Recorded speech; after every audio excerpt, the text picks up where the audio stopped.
그동안 우리가 이제 교회를 다니면서 아름아름 듣기도 하고 성경 공부 시간에 공부하기도 하고 또 개인 교제를 통해서 말씀을 나눴지만 또 교회 전체적으로 하나님께서 말씀하시는 결혼과 가정이 어떤 것인지 한번 좀 살펴보도록 하겠습니다. 에베소 5장 22절로 33절을 교독을 하도록 하겠습니다.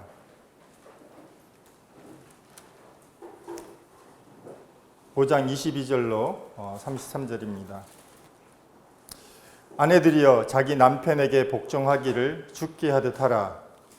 이는 남편이 아내의 머리됨이 그리스도께서 교회의 머리됨과 같음이니 그가 바로 몸의 구주심이라. 그러므로 교회가 그리스도에게 하듯 아내들도 범사에 자기 남편에게 복종할지니라. 남편들아 아내 사랑하기를 그리스도께서 교회를 사랑하시고 그 교회를 위하여 자신을 주심같이 하라.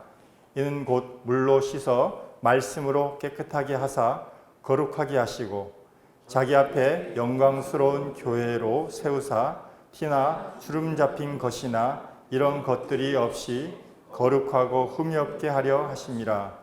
이와 같이 남편들도 자기 아내 사랑하기를 자기 자신과 같이 할지니 자기 아내를 사랑하는 자는 자기를 사랑하는 것이라. 누구든지 언제나 자기 육체를 미워하지 않고 오직 양육하여 보호하기를 그리스도께서 교회에게 함과 같이 하나니 우리는 그 몸의 지체임이라. 그러므로 사람이 부모를 떠나 그의 아내와 합하여 그 둘이 한 육체가 될지니 이 비밀이 그도다. 나는 그리스도와 교회에 대하여 말하노라. 그러나 너희도 각각 자기 아내 사랑하기를 자신같이 하고 아내도 자기 남편을 존경하라. 네. 이 에베소 5장 22절로 33절의 말씀을 보면 약간 시대에 좀 맞지 않는 말씀이 아닐까 이런 생각도 듭니다. 요즘 여권 신장이다 또는 여성의 존중이다 이러면서 여성분들의 지위가 많이 올라가면서 마치 이 성경의 말씀이 참 시대에 동떨어진 말씀이 아닐까 이런 생각을 우리가 할 수도 있지만 하나의 말씀은 진리이고 변함이 없습니다. 특별히 에베소 5장 22절로 23절의 말씀은 이 남편과 아내의 관계를 그리스도와 교회의 관계로 말씀을 하고 계십니다. 사실 이 말씀은 우리가 이 부부 사이의 관계를 대립의 관계가 아니라 사랑하는 관계로 놓고 본다 그러면 이 말씀이 우리가 참 마땅히 받아야 될 말씀인 것을 성경을 통해서 보게 됩니다. 참 이 요즘 이렇게 아내들에게 남편에게 복종해라 그러면 처음부터 거부감부터 먼저 들지 않습니까?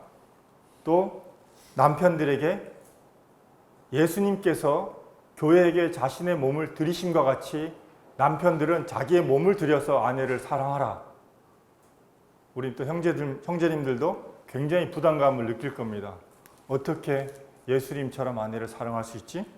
참 이러면서 또 이 말씀에 대해서 말씀은 그러한데 내가 과연 그럴 수 있을까? 그런 생각을 하면서 말씀은 다만 참조만 하겠습니다. 이렇게 말씀을 할 수도 있습니다. 그러나 성경 말씀에 분명한 것은 이러한 남편은 아내를 자기 몸과 같이 사랑하고 또 아내는 남편을 존경하고 복종하고 하라는 이 말씀은 결국 포커스가 어디에 가 있냐면 교회와 머리 대신 그리스도를 우리에게 말씀하시는 거기에 포커스가 있다는 것입니다. 그냥 우리가 어찌어찌 마음에 드는 여자와 마음에 드는 남자와 이렇게 결혼해가지고 인생 평생 동안 자녀를 낳고 결혼시키고 또 늙어서 다시 주님 나라에 가는 이러한 문제가 아니라 이 결혼을 통해서 그리스도와 교회의 관계를 보라고 말씀하셨기 때문에 이 부분에서 우리가 분명하게 하나님께서 어떻게 이 결혼에 대해서 우리에게 말씀하고 있는가를 성경을 통해서 살펴보길 원합니다. 오늘 좀 말씀을 많이 봐야 돼서 제가 성경을 이렇게 PPT에 적어왔습니다. PPT에 있는 대로 남편과 아내의 관계는 성경의 진리대로 정립해야 되는 이유가 바로 그리스도와 교회의 관계이기 때문에 그렇다고 말씀을 드렸습니다. 자, 그러면 이 하나님께서 사람을 창조하시고 나서 천지를 창조하시고 나서 가장 먼저 제정하신 제도가 있습니다. 다 아시죠? 뭐죠? 예, 결혼입니다. 자, 이 하나님께서 이렇게 창세기 1장 27절로 28절에 이렇게 말씀하십니다. 하나님이 자기 형상 곧 하나님의 형상대로 사람을 창조하시되 남자와 여자를 창조하시고, 이 말씀에서 보면 남자와 여자라고 분명히 말씀을 하고 있습니다. 여자 같은 남자, 남자 같은 여자가 아니라 분명히 하나님께서 성별을 구별해서 남자와 여자를 창조하셨습니다. 중성도 없고요. 오늘날처럼 애매하게, 요즘 미국에서는 she라는 말도, 여자를 지칭할 때 쓰는 she라는 말도 안 쓰고 뭐 이상한 호칭, 뭐 they, them, 뭐 이런 말 쓴다고 하는데 성경에는 그렇게 나와 있지 않습니다. 남자와 여자를 창조하셨고 그들에게 말씀하시기를 복을 주시며 생육하고 번성해서 땅에 충만하라, 이렇게 말씀하셨습니다. 이 원어 성경에 보니까 이 28절이 하나님이 그들에게 복을 주시고 생육하고 번성해서 땅에 충만하라, 이렇게 말씀하셨는데 원어 성경에는 생육하고 번성하라가 먼저 나옵니다. 그 다음에 그들에게 복을 주시고 이렇게 나와 있습니다. 생육하고 번성하라는 의미가 현대 성경에는 아들, 딸 많이 낳아서 후손들이 온 땅에 퍼지게 하라, 이렇게 말씀이 되어 있습니다. 자녀를 많이 낳아서 아들, 딸, 남자를 선호해서 남자만 낳는 것이 아니라, 사내아이만 낳는 것이 아니라 아들, 딸 많이 낳아서 이 자녀들이, 그 후손들이 온 땅에 퍼지게 하라. 그러면서 하나님께서 그들에게 복을 주셨다, 이렇게 말씀을 하고 있습니다. 자, 다음 이 분명하게 또 말씀하고 있는 창세기 2장 20절로 25절에 보면은 하나님께서 여자를 분명히 돕는 배필로 주셨다고 말씀을 하고 있습니다. 헬핑 파트너, 돕는 배필로 주셨다고 말씀하고 있고요. 또 이 아내를 어떻게 하셨냐면 갈빗대 하나를 취해서, 남자의 갈빗대 하나를 취해서 만드셨습니다. 자, 이것은 남자와 여자는 절대 홀로선 둘이가 만난다는 어느 시기처럼 이런 말씀이 아니라 원래 한 몸이었던 사람이 결혼을 통해서 한 몸이 다시 되는 이런 관계라는 의미로 하나님께서 여자와 남자는 절대 나눌 수 없는 그런 관계라는 의미로 하나님께서 남자의 몸에서 갈빗대 하나를 취해서 여자를 만드셨습니다. 그래서 아담이 하와를 처음 봤을 때 이는 내 뼈 중에 뼈요 살 중에 살이다. 남자에게서 취했기 때문에 여자라, 이렇게 부를 것이다 라고 말씀했습니다. 또 이 남자에게 하나님께서 뭐라고 말씀하시냐면 남자가 부모를 떠나 그 아내와 합하여 둘이 한 몸을 이룰지니라, 이렇게 말씀을 하고 있습니다. 초대 이 창조될 당시에, 창조 시에 아담과 하와가 집을 짓고 살 동안에 그들이 만들어 놓은 터전에 아들들도 같이 거기서 가정을 꾸리고 같이 산다 그러면 되게 도움이 많이 될 것입니다. 왜냐하면 이미 부모님께서 이룩해 놓은 삶의 터전들이 있기 때문에 그럴 텐데 하나님께서 뭐라고 말씀하시냐면 그런 환경 속에서도 부모를 떠나서 독립해서 아내와 합해서 둘이 한 몸을 이루라고 말씀을 하고 있는 것입니다. 이 의미는 뭐냐면 원래 자녀가 가정 가운데 있으면 머리가 부모님이 되시잖아요. 그런데 이 성인이 된 자녀들이 결혼했는데도 부모하고 같이 있으면 그 머리는 여전히 남편이 되는 것이 아니라 부모님이 되거든요. 시아버지가 될 것이고 또 장인이 될 것이고 그렇거든요. 그래서 부모를 떠나서 한 몸을 이뤄서 하나님께서 말씀하신 가정의 의미를 그 두 사람이 가정을 꾸리면서 그것을 확인하도록 하라라는 의미로 이렇게 말씀을 하셨습니다. 그래서 25절에 세상에 죄가 들어오기 전이었기 때문에 이들이 벌거벗었지만 부끄러워하지 않게 그들을 서로를 봤다고 말씀을 하고 있습니다. 죄가 들어오기 전에 부부관계는 정말로 하나님이 계획하신 관계였기 때문에 아름다운 관계였고 상대에게서 어떤 흠도 찾을 수 없는 그러한 관계였습니다. 자, 성경의 시작이 결혼으로 시작했습니다. 성경의 마침은 뭘까요? 자, 성경의 마침을 한번 보겠습니다. 계시록 19장에 성경의 마지막 부분에 어린 양의 혼인잔치가 나옵니다. 이제 어린 양의 혼인잔치가 준비되어졌기 때문에 사람들을 다 초청해서 그 혼인잔치에 참여하라고 이렇게 말을 하고 있습니다. 그래서 성경은 결혼으로 시작했다가 결혼으로 끝납니다.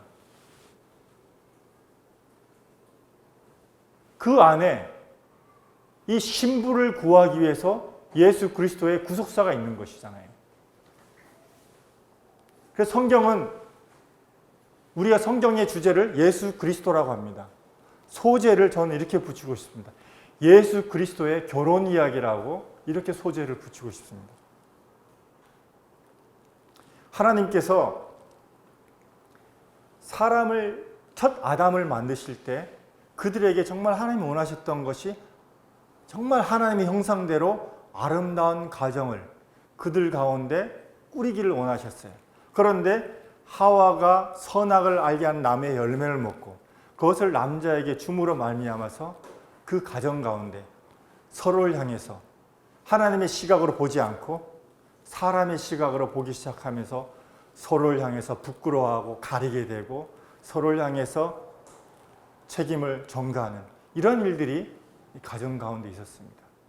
이렇게 망가진 가정에 마지막 아담 예수 그리스도께서 오셔서 다시금 그의 신부를 맞이하기 위해서 그의 신부를 구하기 위해서 이 땅에 오셨다가 계시록에서 마지막에 세상의 마지막에 그분께서 이제는 변개되지 않는 더 이상 잃어버리지 않는 신부를 맞이하시는 장면으로 성경이 종결이 됩니다. 그래서 이 결혼의 이야기가 뭔가 진부하고 지금 얼마나 세상에 결혼이 많이 파괴가 됐죠. 결혼의 이미지가 파괴가 되고 결혼에 대한 상이 파괴가 됐습니까? 어떤 조건이 맞아야 되고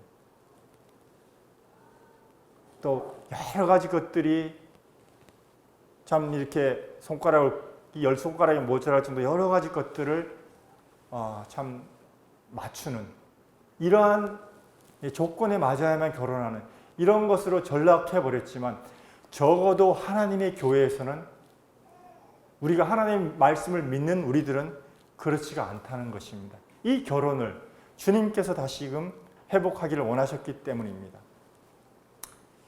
자, 이 근본적인 이유가 모든 것이 하나님께로부터 났기 때문입니다. 그냥 사람의 아들로 그냥 범죄한 아담과 하와 하나님부터 떨어진 아담과 하와에게서 태어난 남자와 여자가 아니라 거듭난 그리스도인들은 이제 그리스도께 속해 있고 그리스도로 통해서 났기 때문에 우리가 이제는 그동안은 아담의 범죄한 그 사람들의 후손의 그런 삶의 방식을 따라갔다면 이제 새롭게 된 우리는 예수 그리스도의 방식, 그분이 교회를 자신의 신부로 삼으려고 하신 그 분명한 그 모형들을 우리의 결혼 생활을 통해서 나타내야 한다는 책임을 받고 우리가 이 땅에서 결혼을 했다는 것입니다. 우리가 흔히들 결혼식장에 가면 주례에서 흔히들 등장하는 말씀이 있습니다. 전도서 이 4장에 있는 말씀인데요. 11절에 두 사람이 함께 누우면 따뜻하겠거니와 한 사람이면 어찌 따뜻하랴. 그런데 그 12절에 나온 말씀이 두 겹줄이 아니고 세 겹줄입니다. 두 사람이 모여서 결혼을 했다 그러면 두 겹줄이 돼야 될 텐데 두 사람이 모인 가정이 세 겹줄이라는 의미입니다. 하나님이 함께 두 사람 사이에 꼬여진 관계라는 것이 결혼이라고 말씀하고 있는 것입니다. 세 겹줄은 쉽게 끊어지지 아니하리라. 우리 결혼 관련 책에 보면 이런 삼각형 설명을 많이 하잖아요. 이게 한쪽에는 남편이 있고 한쪽에는 아내가 있는데 꼭지점에는 하나님이 계세요. 그래서 이 두 사람이 친해진 관계는 언제든지 깨어질 수가 있습니다. 그런데 이 두 사람이 하나님과 친해진 관계는 절대 깨어질 수 없는 관계라고 결혼 이야기에서 이렇게 설명을 하고 있습니다. 그래서 두 사람의 조건이 맞아서 결혼하는 것이 아니라 두 사람 사이에 계시는 하나님, 그 상대방이 교제하는 그 하나님을 보고 상대방을 선택할 것에 대해서 말씀을 하고 있습니다. 절대 깨어지지 않는 관계.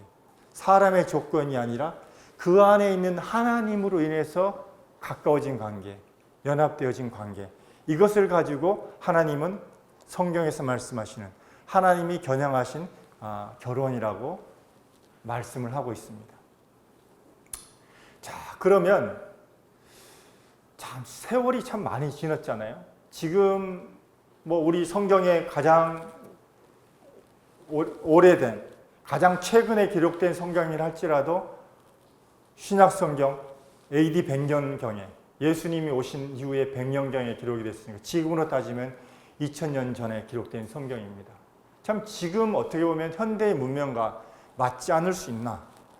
이럴 수도 있잖아요. 그런데 하나님께서 뭐라고 말씀하시는가를 우리가 좀 살펴볼 필요가 있습니다.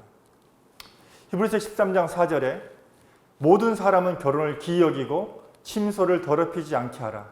음행하는 자들과 간음하는 자들을 하나님이 심판하시리라. 하나님 엄중하게 이렇게 말씀하고 계십니다. 두 가지가 나오는데요. 결혼하지 않은 자들에게는 음행하는 자들에 대한 부분이 해당이 됩니다. 결혼하기 전에 요즘 그런 말들 사람들이 많이 하더라고요. 뱃속에 그 아이는 결혼 선물로 가져간다. 그러면서 배불러서 결혼식을 올리는 것들에 대해서 그렇게 문제를 삼지도 않고 있고, 결혼식에 참여해서도 예전에는 하객들이 신부 배가 왜 저래 이렇게 수군거렸었는데 요즘은 그러지도 않더라고요.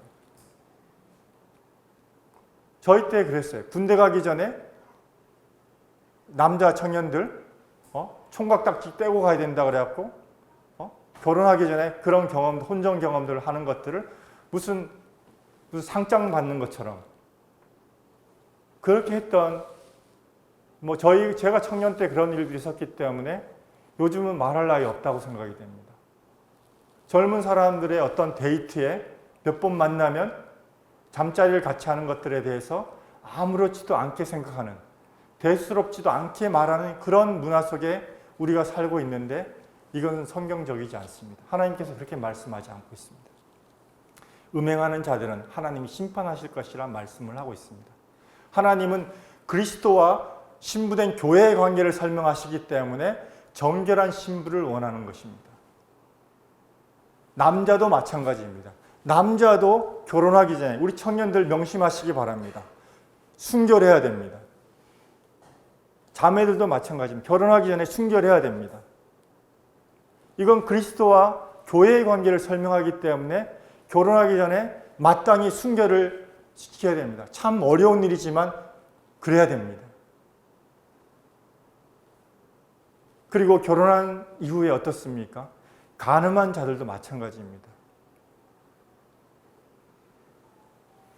출장 가서 혼자 있다든가 오래 떨어져 있다든가 뭔가 이런 음란한 유혹에 빠질 가능성이 굉장히 많고 여행을 한다든가 이럴 때 아주 이런 유혹에 노출되어 있는 경우가 많이 있습니다.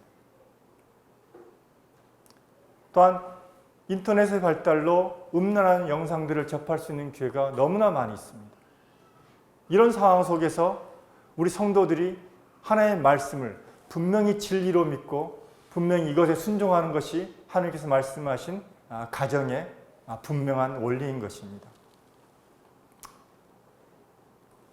고린도서 6장에 이렇게 말씀이 되어 있습니다. 창녀와 합하는 자는 그와 한 몸인 줄 알지 못하느냐. 일러스되 둘이 한 육체가 된다 하셨으니 음행을 피하라. 사람이 범하는 죄마다 몸 밖에 있거니와 음행하는 자는 자기 몸의 죄를 범하느니라. 다른 모든 죄는 몸 밖에 행하는 것이지만 음행하는 죄는 몸 안에 행한다고 말씀하고 있습니다. 왜냐? 왜 이렇게 하면 안 되느냐면 우리가 그리스도의 성전됐기 때문에 그렇습니다. 성령님이 우리 안에 거하시기 때문에 우리가 거룩해야 되는 것입니다. 그분이 거룩하심과 같이 우리도 거룩해야 되기 때문에 우리도 이와 같이 하나님 앞에서 거룩을 지켜야 되는 것입니다. 자, 그렇다면 우리가 모를 때는 이런 것들이 간과될 수도 있고 또는 몰랐기 때문에 어느 정도 익스큐즈가 될 수 있지만 정말 그리스도인이 분명한 하나님의 말씀을 알고도 이렇게 행해서는 안 되는 것입니다.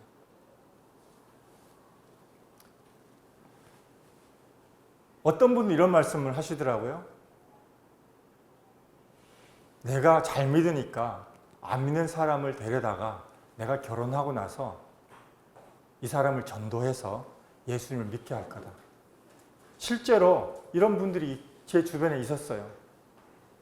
그 사람이 결혼하기 전에 자기한테 내가 결혼해주면 내가 예수님 당신 따라서 교회에 나가서 예수님 믿을게 하고 설사까지 약속을 했다는 거예요.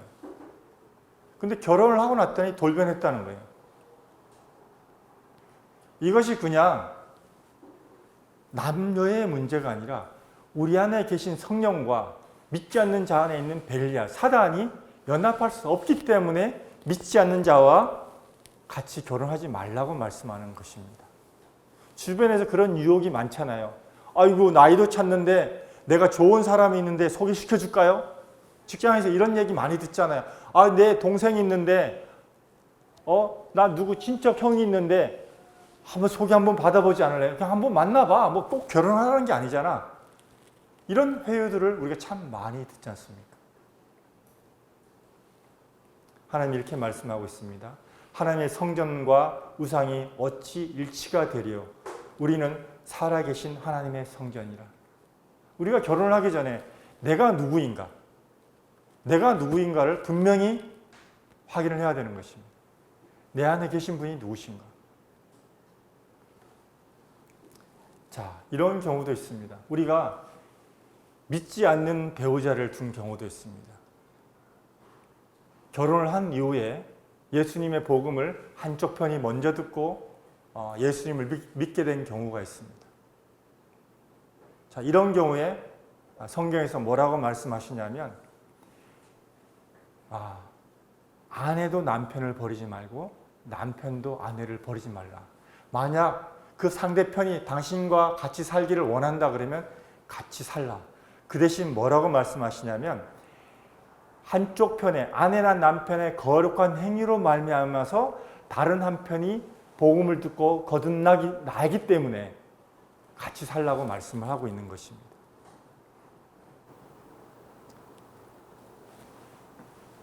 제가 그 한 분의 이런 예를 들었어요. 아내분이 먼저 예수님을 믿었는데 남편이 아내가 교회 나가는 걸 굉장히 반대를 했어요. 그래서 이 아내 되는 자매님이 장로 형제님들과 상의를 했어요. 어떻게 하면 좋겠습니까? 라고 상의를 했을 때 그 교회 장로 형제님들이 그러면 자매님 교회가 이 일을 위해서 기도할 테니까 남편의 말씀을 순종해서 교회를 나오지 마시고 집에 머무십시오.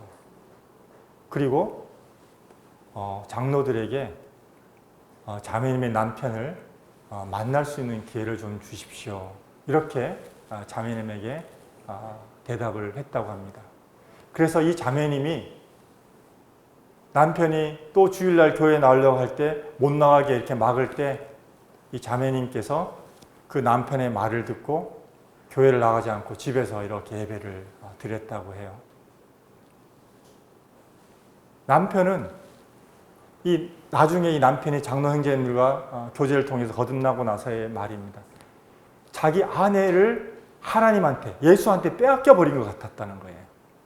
그래서 이 여자가 남편의 말을 하늘같이 생각하고 남편의 말을 듣던 이 여자가 어느 날 갑자기 남편을 무시하고 예수님을 자기의 신랑이라고 생각하고 교회를 나가는 것이 너무나도 자기한테 못마땅했다는 거예요. 그런데 그날 아침에도 자기가 아내한테 다시금 이 어긋방을 놓기 위해서 아내한테 나가지 마라 라고 이렇게 말을 했는데, 아내가 예전하고 다르게 예전에는 고집을 피우고 계속 나간다고 했었는데 그날은 갑자기 사람이 바뀌어가지고 자기한테 순종하더라는 거예요. 갑자기 이 남편이 겁이 났다는 거예요. 이 여자가 갑자기 왜 이렇게 된 거지? 전에같이 막 자기를 막 이렇게 그랬어야 되는데 이 사람이 갑자기 왜 이렇게 된 거지? 하면서 갑자기 겁이 덜컥 났다는 거예요. 그러면서 아내가 얘기를 했대요. 여보, 사실은 이만저만 일이 있어서 내가 이 일을 교회 장로님들에게 말씀을 드렸더니 이렇게 말씀하셨어요. 그래서 내가 그 말씀에 순종해서 당신을 이 성경 말씀대로 당신에게 순종하기로 했어요. 이 말을 이 남편이 듣고 났더니 야, 이 교회 좀 뭔가 다르다. 이 교회는 아내를 나에게서 뺏어간 사람이 아니라 정말 아내가 나에게 순종하는 이 아내를 나한테 준 교회구나 하면서 아내가 그 후에 여보, 우리 장로 형제님 한번 만나볼래요? 그랬을 때 이 남편이 그렇다면 한번 이 사람들 한번 만나보고 싶다. 어떻게 했길래 이 아내가 이렇게 변했지? 하면서 교회에 나와서 복음을 듣고 거듭났다고 하는 간증을 들은 바가 있습니다. 우리가 이렇게 하나님을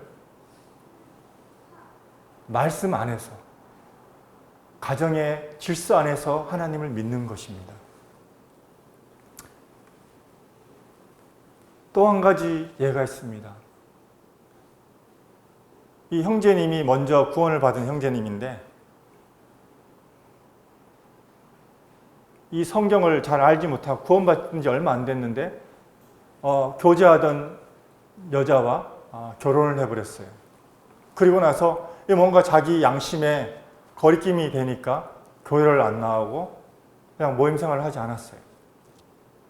근데 취업이 돼서 제가 다니던 교회 근처로 이제 이사를 오게 되어가지고 형제님이 아무리 생각해봐도 자기가 정말 불신 결혼을 하고 잘못했지만 그래서 교회에 나가서 정말 이 부분에서 따끔하게 징계를 받는 한이 있어도 교회를 나가야 되겠다 마음을 먹고 교회를 이렇게 나오게 됐어요. 그랬더니 아내와의 관계가 그동안은 참 괜찮았는데 굉장히 많이 이 아내의 관계가 막 힘들어지기 시작한 거예요.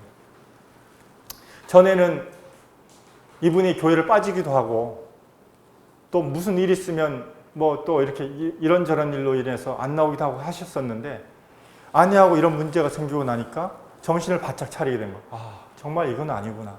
내가 하나님의 말씀을 어겨서 불신 결혼을 했는데 이건 정말 내가 잘못한 이 결과를 내가 그대로 받는 거구나 하면서 굉장히 빠지지 않고 교회를 나오면서 아내랑 굉장히 많이 싸우는 것을 옆에서 이렇게 봤어요.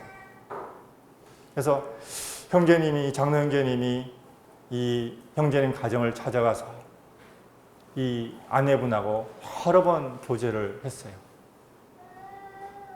참 그런데 이렇게 완강하던 아내분이 예수님을 듣고 거듭나게 되셨어요. 그래서 이 가정이 선교사로 파송이 돼서 한동안 해외에 나가서 주님을 섬기는 그런 일들을 한 가정도 봤습니다.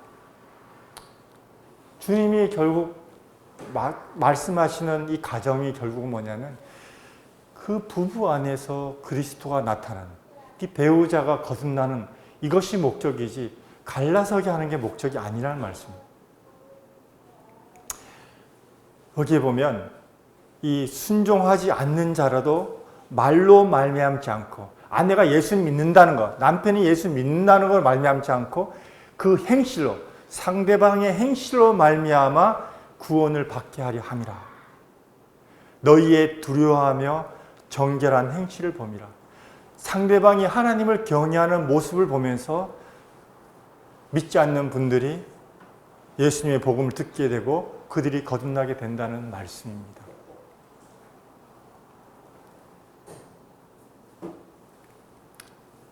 성경 말씀에 우리나라는 이 유교 사상이 많아서 남전여비가 굉장히 많은데 성경에서 뭐라고 말씀하시냐면 이렇게 말씀하고 있습니다. 사라가 아브라함을 주라 칭하여 순종한 것 같이. 이게 무슨 내용인지 아시죠? 사라가 아브라함이 자기 아내를 누이라고 하니까 사라가 이 사람이건 어떻게 나를 자기의 누이라고 이렇게 말하라고 해. 이렇게 하지 않고 남편에게 자신을 맡겼습니다. 내 생명 당신에게 속한 거기 때문에 당신 말에 내가 순종하겠습니다. 이 사라가 이렇게 한 배경에는 이 결혼을 인도하신 분 하나님이시기 때문에 남편이 이렇게 하라고 한 것에 대해서 내가 그들에 순종하겠습니다. 그 바톤을 하나님께 넘겨드린 거예요. 남편에게 넘겨준 것이 아니라 사라가 순종한 것은 하나님께 넘겨드린 겁니다. 7절에 남편 된 자들아 이와 같이 지식을 따라 너희 아내와 동거하고 그를 더 연약한 그릇이요 또 생명의 은혜를 함께 이어받을 자로 알라 기여기라. 이렇게 말씀하고 있습니다. 그래서 이 부부관계는 누가 더 높임을 받고 누가 더 낮음을 받고가 아니라 서로가 존귀 여기고 서로 안에 계신 서로의 그 가운데 계신 그리스도 때문에 서로 순종하고 서로 기이 여기고 하는 것입니다. 인간적인 방법으로 그 사람이 나한테 어떤 조건을 맞춰주고 그 사람이 나한테 무엇을 해주고가 아니라 정말 그리스도에 인해서 서로 사랑하고 기이 여기는 관계가 되는 것입니다. 저희 장인 장모를 보니까 연세가 드시니까 참 쉽지 않더라고요. 서로가 몸이 힘들고 서로가 힘든 가운데 몸이 불편하니까 전에는 아무 일 없이 했던 일들이 힘든 거예요. 무엇을 해달라고 그러면 당신이 좀 하지 나도 힘든데 왜 그걸 꼭 나를 시키냐. 이러시더라고요. 이걸 보면서 결혼이라는 것이 젊고 서로 엔돌핀이 돌아서 사랑의 엔돌핀이 돌아서 사랑의 감정이 충만하고 싱싱할 때만 한 것이 아니라 정말 주님 앞에 갈 때까지 서로를 기이 여기고 은혜를 함께 이어받을 서로 함께 상속받을 자로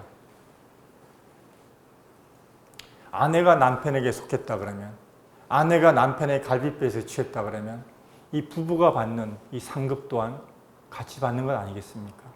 남편과 아내가. 두 사람의 부부 사이의 신앙이 누가 더 앞섰고 누가 더 뒤섰고 말할 수가 있겠습니까? 하나인데. 그렇잖아요? 나 100점이고 저 사람 50점이라 그래서 나는 계속 100점이고 저 사람 50점이고 그럴 수가 없잖아요. 평균이지 않습니까? 두 사람이 다 같이 돼야 되는 거잖아요. 2인 삼각경인데 두 사람이 같이 들어와야지 골이 나는 것이지 한 사람이 줄 풀고 한 사람만 들어왔다고 경기에서 이겼다 이렇게 말할 수 없는 것이지 않습니까? 신명기에 이 특별히 아버지들에게 이렇게 말씀을 하고 있습니다. 먼저 오늘 내가 너에게 명하신 이 말씀을 너는 마음에 새기고 먼저 아버지에게 그리고 어머니도 포함되겠죠. 자녀를 둔 이 가정의 부모에게 먼저 하나님의 말씀을 내가 되새김질해서 내가 먼저 먹은 이후에 그 다음에 내 자녀에게 부지런히 가르치며 집에 앉았을 때든지 길에 갈 때든지 누워있을 때든지 일어날 때든지 말씀을 강론할 것이며, 아빠는 말씀 잘 모르니까 엄마한테 가서 물어봐. 엄마는 말씀 잘 모르니까 아빠한테 가서 물어봐. 가 아니라 정말 그리스도 안에 있는 이 가정이 자녀들에게 하나님의 말씀을 먼저는 부부에게 적용하고 그 꼴이 자녀들에게 내려가는 것이잖아요. 그래서 그리스도인 가정에 속한 이 자녀들, 정말 복받은 자녀들이에요. 자녀들이 우리는 안 믿는 가정에 태어나서 예수님을 믿었다 그러면 굉장히 확 반전되는 그런 드라마틱한 요소가 있었을 텐데 그런 게 없어서 좀 저희들의 신앙이 맹숭맹숭해요. 그렇게 말하는 청년들을 본 적이 있는데 그럴 리가 없어요. 정말 어렸을 때부터 믿음의 가정에서 이 자라난 이걸 무엇으로 대체할 수 있겠어요? 만약 여러분들이 믿지 않는 가정에서 태어났다 그러면 이 자리에 앉아 있을 수 있겠어요? 난 그러기 쉽지 않다고 생각합니다. 정말 이 믿음의 가정에서 자라난 거, 이거 정말 귀한 것이고요. 정말 여러분이 이 디모데처럼 믿음의 사람으로 자라난 아주 좋은 터를 닦은 것이거든요. 이걸 귀히 여기시기 바랍니다. 자, 하나님께서 이 결혼하지 않은 청년들에게 뭐라고 말씀하시는가 한번 보겠습니다. 음행을 피하기 위해서 남자마다 자기 아내를 두고 여자마다 자기 아내를 두라. 이 고린도 교회에도 결혼하지 않은 이 청년들이 많이 있었던 것 같아요. 또 이혼당한 그런 여인들이 많이 있었던 것 같아요. 결혼하지 아니한 자들과 과부들에게 이르노니 정말 여러분들이 음행할 일이 없다 그러면, 정말 여러분들의 마음을 주님 앞에서 지킬 마음이 있다 그러면 혼자 사십시오라고 말씀을 하고 있습니다. 그러나 만일 절제할 수 없거든 결혼하라고 말씀하십니다. 정욕이 불타는 것보다 결혼하는 것이 낫다라고 이렇게 말씀을 하고 있습니다. 자, 그렇다면 우리가 믿는 자가 이혼을 해도 될까 하는 부분입니다. 이 말씀에 뭐라고 말씀하고 있냐면, 결혼한 자들에게 내가 명하노니 명하는 자는 내가 아니요 주시라. 여자는 남편에게서 갈라서지 말고 만일 갈라섰으면 그대로 지내든지 다시 그 남편과 화합하든지 하라. 남편도 아내를 버리지 말라. 그 나머지 사람에게 내가 말하노니 이는 주의 명령이 아니라 만일 어떤 형제에게 믿지 아니하는 아내가 있어 남편과 함께 살기를 좋아하거든 그를 버리지 말며, 어떤 여자에게 믿지 아니하는 남편이 있어 아내와 함께 살기를 좋아하거든 그 남편을 버리지 말라. 이게 성경의 말씀입니다. 우리가 결혼에 대해서 급하게 빠르게 말씀들을 속사포같이 찾아봤습니다. 예수님께서 가장 먼저 이적을 행하신 것이 바로 가나의 혼인잔치입니다. 마리아가 예수님에게 결혼식장에 포도주가 다 떨어졌습니다 라고 이렇게 말할 때 예수님이 여자여, 이 결혼식장에 포도주가 떨어진 것이 나와 무슨 상관이 있습니까? 이렇게 어떻게 보면 좀 성경을 잘 살펴보지 못한다 그러면 좀 무례하다 싶을 정도의 이런 말을 하고 있습니다. 예수님이 말씀하신 것은 예수님의 결혼을 겨냥하고 말씀하셨습니다. 왜 내가 이 결혼식에 신랑도 아닌데 나한테 포도주 떨어진 걸 나한테 말합니까? 이 결혼식의 주인은 바로 저 신랑인데 저 신랑한테 가서 말해야지 왜 난 손님으로 온 나에게 이 결혼식의 주인처럼 포도주를 감당하라고 말씀하십니까? 예수님은 자신이 주실 포도주를 말씀하셨습니다. 자신의 신부를 구할 자신의 피를 말씀하시면서 이 말씀을 하신 것입니다. 아직 내 때가 되지 않았습니다. 근데 주님께서 유월절 저녁에 자신의 피를 말씀하셨습니다. 이제는 내가 나의 신부를 위해서, 나의 신부를 구하기 위해서 내 피를 줍니다. 이제 내가 하나님 나라에서 이 포도주를 다시 마시기 전에는 다시는 내가 내 신부를 구하기 위해서 다시 피를 쏟을 이유가 없을 것입니다. 이 피는 한 번으로 영원히 내가 다시 이 결혼식의 주인이 돼서 나의 신부를 맞을 때까지 유효합니다라고 예수님께서 이 결혼을 겨냥해서 말씀하셨습니다. 그래서 이 성경을 통해서 하나님의 말씀하시는 이 결혼은 정말 거룩하고 성경의 모든 것을 다 담고 있습니다. 이 결혼 안에 하나님의 구속이 있고요.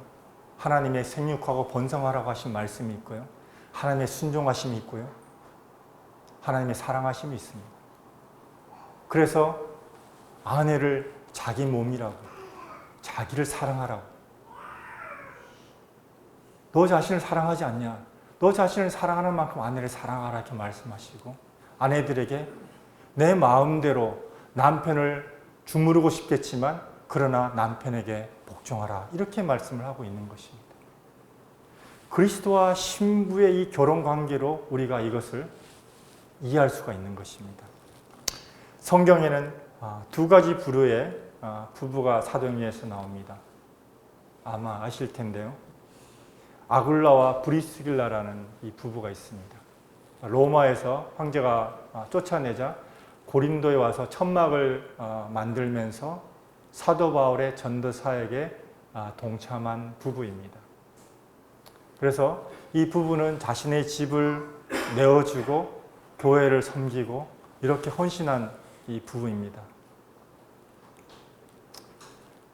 또 이 아볼로 같은 사람, 구약 성경을 알되 예수 그리스도의 복음을 알지 못하는 사람을 자기네 집으로 초대해서 복음을 전해서 이 아볼로가 거듭나고 나서 다른 교회로 파송되는 되기까지 이 사람을 양육한 역할들을 이 브리스길라와 아굴라 부부가 있습니다.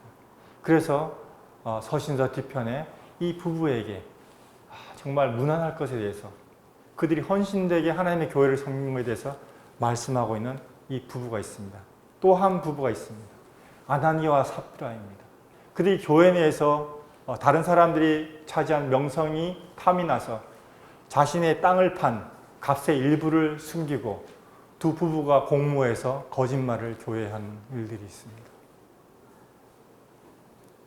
우리가 정말 이 하나님께서 제정하신 교회, 세상은 변해도 하나님의 말씀은 변함이 없고요.